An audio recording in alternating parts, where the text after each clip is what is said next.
Hindu nationalism is a political ideology that advocates for Hindu supremacy and the exclusion of members of other Indian religious groups from equal participation in Indian society.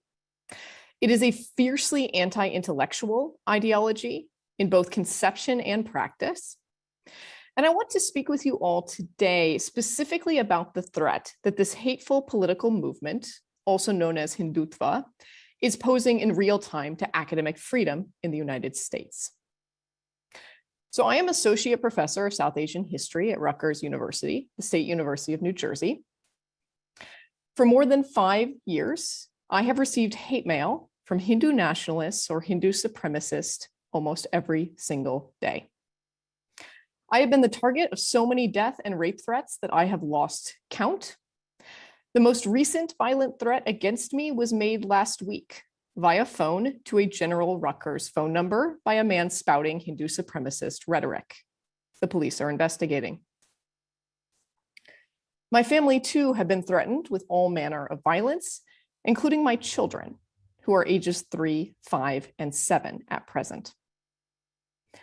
I often require armed security when I speak publicly, whether about modern South Asia or ancient Indian history. The last time I gave a public lecture was less than 2 weeks ago in the western suburbs of Chicago. To ensure both my safety and the safety of the audience, there were multiple armed security personnel present. I want to emphasize how extraordinary and how worrisome it is that I require armed protection on US soil to speak about areas of my scholarly expertise. I am the target of repeated smears and misinformation campaigns. Hindu nationalist groups have tried, unsuccessfully so far, to prompt my employer, Rutgers University, to take punitive action against me.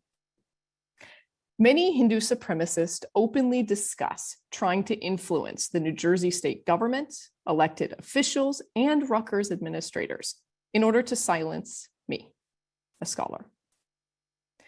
Some of this harassment has come from overseas, and a certain share comes from the United States. In fact, Hindu supremacists who were born and raised on US soil have taken over a leadership role in the relentless attacks against me in recent months. What have I done to merit such treatment, you might ask? My scholarship explores the truth about Indian history, that South Asia has always been a diverse place where many cultural and religious groups coexist. And this basic fact poses a huge challenge to the political project of Hindu nationalism. Hindu supremacists find so much of South Asian history threatening, especially the many parts featuring Muslims. I am an expert on Hindu and Muslim interactions in the 16th and 17th centuries. And the same folks who attack me for teaching about Muslims in India's past also demonize Muslims today as their primary enemy, as the main group to dehumanize as a foil for advocating for Hindu supremacy. In fact, Hindu nationalists largely sat out India's independence struggle against British colonial rulers in the first half of the 20th century. And that is because they, the Hindu nationalists, identified Muslims rather than the British as their primary enemy. Muslims are still Hindu supremacists' favorite group to hate.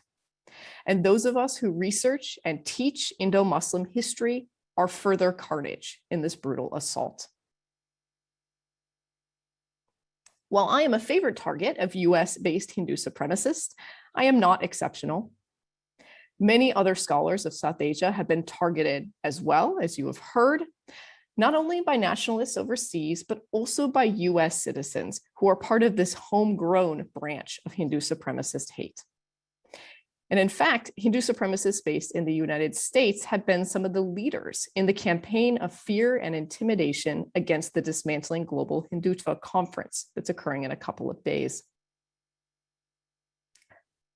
Now, the Hindu supremacist attacks against me and numerous other scholars reached a crescendo of sorts in March and April of 2021 in a series of coordinated attacks.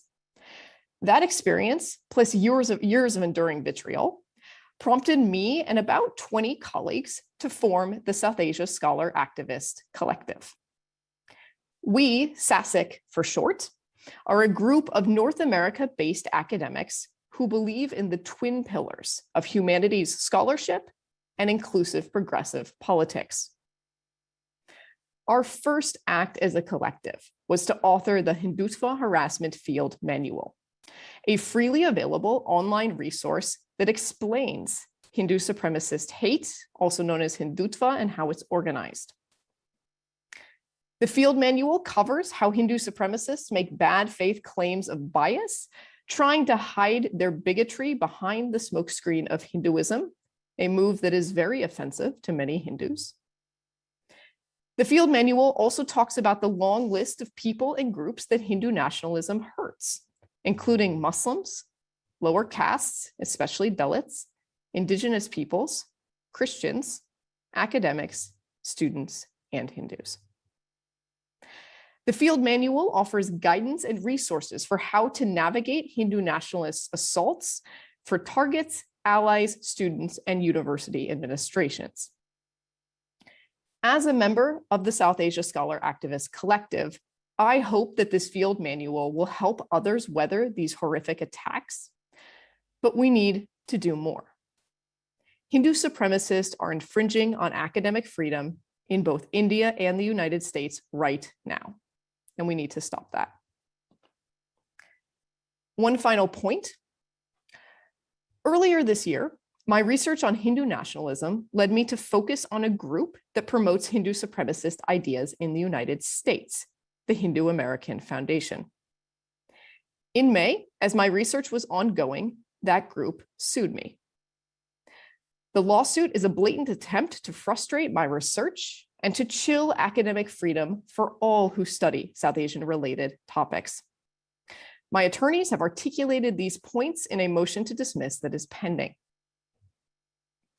This lawsuit is the most recent line of attack in a concerted set of pressures that aim to stop scholarly work and to exert Hindu supremacist control over academics. Such goals are, simply put, unacceptable and anti-intellectual. I hope you all will agree that the time is now to take Hindu supremacy seriously as a form of American and transnational hate that threatens the values that we hold dearest. Thank you.